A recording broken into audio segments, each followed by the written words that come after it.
Vijayawada central నియోజకవర్గంలోని 26వ division Machavaram మరియు SRR కళాశాల మైదానంలోని గత 14 రోజులుగా ఘనంగా కొనసాగుతున్న బొండ ప్రీమియర్ లీగ్ మరియు క్రికెట్ టోర్నమెంట్ ఎమ్మెల్యే బొండ ఉమామహేశ్వరరావు సందర్శించారు. ఈ సందర్భంగా యువతతో కలిసి స్వయంగా క్రికెట్ ఆడి క్రీడాకారుల ఉత్సాహాన్ని నింపారు. తన జన్మదినోత్సవం సందర్భంగా ప్రతి సంవత్సరం యువతను క్రీడల వైపు ప్రోత్సహించాలన్న సంకల్పంతో ఈ టోర్నమెంట్ నిర్వహిస్తున్నట్లు ఎమ్మెల్యే తెలిపారు. ప్రతి సంవత్సరం జరిగే ఈ టోర్నమెంట్ ను ఈసారి మరింత ఘనంగా నిర్వహిస్తున్నామని ఎస్ఆర్ఆర్ కళాశాల మైదానంలో జరుగుతున్న ఈ పోటీలకు ఏకంగా 43 జట్లు పాల్గొన్నాయని పేర్కొన్నారు.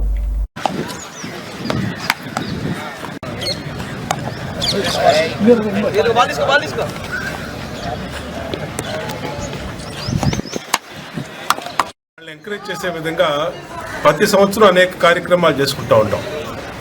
దసరాకి అలాగే సంక్రాంతికి అనేక ఈవెంట్లు, అట్లాగే మొన్న 30వ తారీఖు నా జన్మదిన సందర్భంగా 26వ డివిజన్లో బీసీ నాయకులు శ్రీకాంత్ యాదవ్, సత్య యాదవ్, ప్రకాష్ యాదవ్, అలాగే డివిజన్ పార్టీ అధ్యక్షుడు పాండు, డివిజన్ కార్పొరేటర్లు వల్లభనేని సతీష్, రాజేశ్వరి అందరూ కూడా ఇక్కడ పెద్ద ఎత్తున ఒక బోండా ప్రీమియం లీగ్ అని ఆ పేరు మీద ప్రతి సంవత్సరం కూడా చేస్తారు. ఈ సంవత్సరం కూడా ఏర్పాటు చేసి యూత్ని మరి ఈ టోర్నమెంట్లో ఎస్ఆర్ఆర్ కాలేజీలో పెడతాం. సంతోషం. దాంట్లో 43 టీముల దాకా వచ్చింది. ఆ రోజు నుంచి 30వ తారీఖు నుంచి ప్రతిరోజు కూడా టోర్నమెంట్ జరుగుతూ ఉన్నాయి, గేమ్లు జరుగుతూ ఉన్నాయి, మ్యాచ్లు జరుగుతూ ఉన్నాయి. చక్కటి వాతావరణంలో యువకులందరూ కూడా ఆనందోత్సవాల మధ్య ఆడుతూ ఉన్నారు. ఇది అటు ప్రభుత్వ పాలసీ కూడా యువతలో క్రీడాకారుల్ని ప్రోత్సహించే విధంగా అన్ని లెవెల్లో, నేషనల్ లెవెల్లో మ్యాచ్లు జరుగుతూ ఉన్నాయి.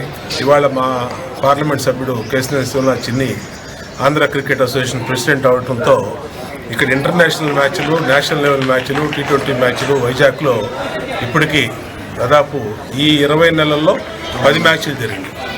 అంటే ఎన్నో మ్యాచ్లు రేపు రాబోయే రోజులు అమరావతిలో జరుగుతున్నాయి. మూలపాడులో క్రికెట్ స్టేడియం, మంగళగిరిలో క్రికెట్ స్టేడియం రెడీ చేస్తాం. అంటే అన్ని రకాలుగా యువతని, మహిళల్ని, రైతుల్ని, అలాగే అందరినీ కూడా క్యారీ చేసే విధంగా ముందుకెళ్తా ఉంది ఈ ప్రభుత్వం.